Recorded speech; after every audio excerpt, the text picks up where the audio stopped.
السلام عليكم، ازيكم يا حلوين؟ النهارده هاخدكم جولة معايا في معصرة فيرجينيا، افضل المعاصر في مطروح. واول قسم هندخله هو قسم الصابون للعناية بالجسم والبشرة والشعر. اول صابونة معانا صابونة الفحم، مفيدة جدا للجسم ومقشرة. وصابونة جوز الهند، في منها حجم صغير وفي منها حجم كبير، دي للهدايا طبعا وهي حلوة لتفتيح البشرة. ودي صابونة العسل والكركم، في منها برضو الصغير. ودي صابونة زيت الزيتون والغار بديل الشامبو. ودي صابونة لبان الذكر بتحفز الكولاجين في الجسم. من الحاجات اللي عجبتني هناك الزيوت الطبيعية اللي بتتعصر قدامك، يعني دي مكنة عصارة جوز الهند بتفصل الطفل عن زيت جوز الهند زي ما انتم شايفين كده. كمان في احجام مختلفة، كبير وصغير، ومش زيت جوز الهند بس، في زيوت كتيرة.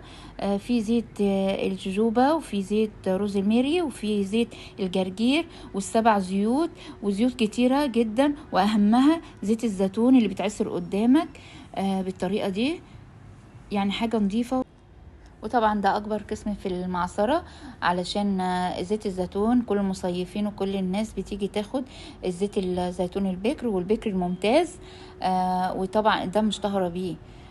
في طبعا احجام من الزيت، في الكيلو ونص كيلو والربع كيلو. وفي زيت زيتون بالقرنفل. وطبعا قسم التمور هناك مشهورة، تمور سيوة زي ما وتمور فاخرة معلبة تنفع للهدايا. وتمور للتسالي بالشوكولاتة وجوز الهند والفواكه وبالزبيب. وطبعا ما ننساش قسم العطارة هناك المشهور بالبابريكا المدخنة، ورق الغار والزعتر والسبع بهارات، والشاي الليبي، شاي الغزلين الأحمر شاي ممتاز والأخضر، وطعمه لذيذ ومشهور هناك. أتمنى أن جولتي تعجبكم، وحابة أقول لكم أن في توصيل لجميع المحافظات لو حابين تطلبوا. والسلام عليكم ورحمة الله.